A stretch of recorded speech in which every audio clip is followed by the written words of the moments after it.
All right, friendly neighborhood surveyor. This video is for people thinking about buying a house. I guess later in the years. I'm in my 50s, and this is why I will not buy a house as an investment at my age. Just because if you run the numbers, you come out at a loss, especially if you have a 5-year plan, like I do. So I have more than enough money to put down for a $400,000 house. This is the national, I think the national average for a house right now is about $400,000. So if you put down 20%, which would be $80,000, it'd leave you a loan amount of $320,000.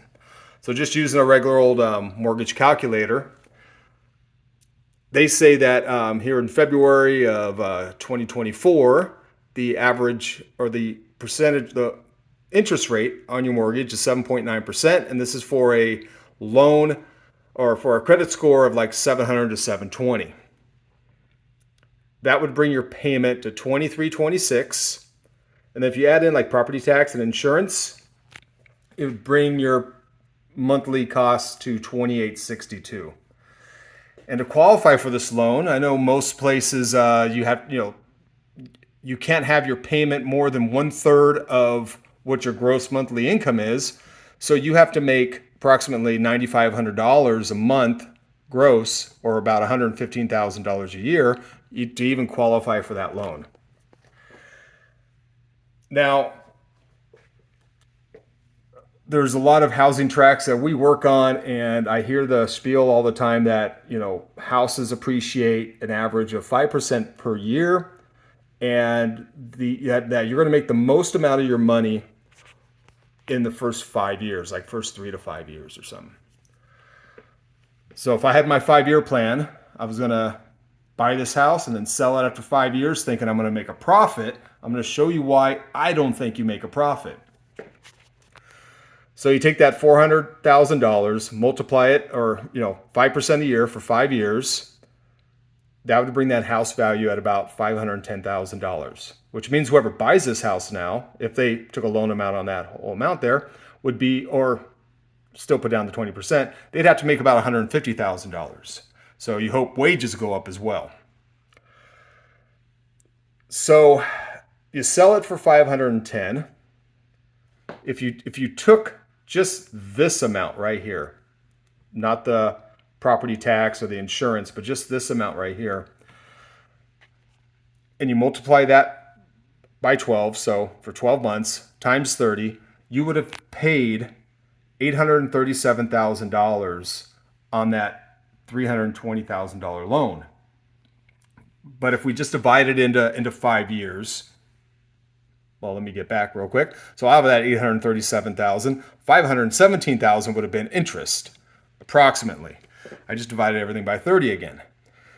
But if we take these numbers and we divide it by those 5 years, after 5 years, you would have paid approximately $86,000 in interest and $53,000 in principal. So again, we sell the house for 510. Here we are here. And just to sell that house, like real estate fees and stuff like that, most real estate agents, at least the ones I've dealt with, say figure about 9% costs to sell that house.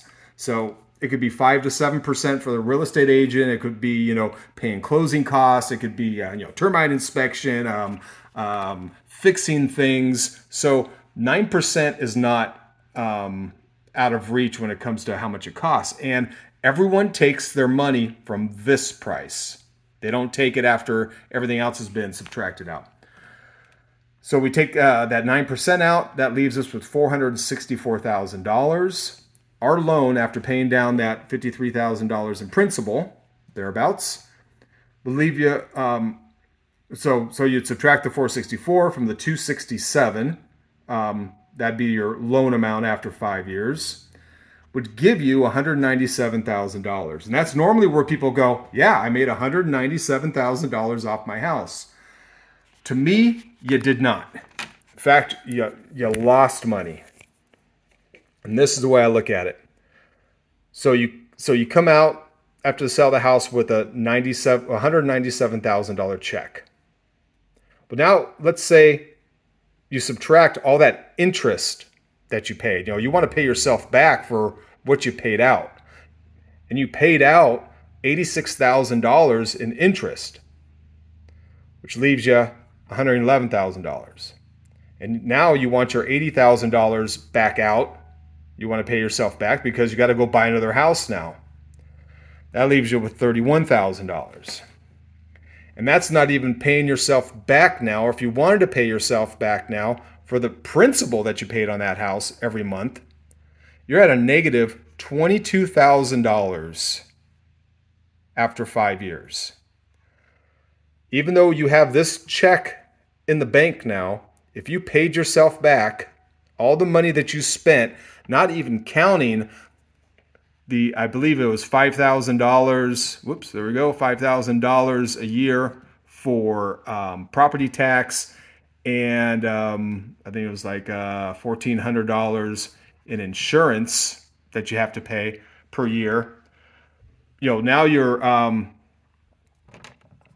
now you're 25,000. Just add another another $6,000 to that. So let's say you're $31,000. You're over $50,000 in the hole on people telling you you're going to make 5% a year. And by listening to people say, "No, you made $197,000." You absolutely did not. You paid $80,000. You paid out $86,000 and $53,000 over 5 years. It costs you another 9% of a $510,000 price, not what your loan amount was, but your $510,000 sell price, to be in the hole over $50K. That is why I'm not buying a house as an investment. Survey out.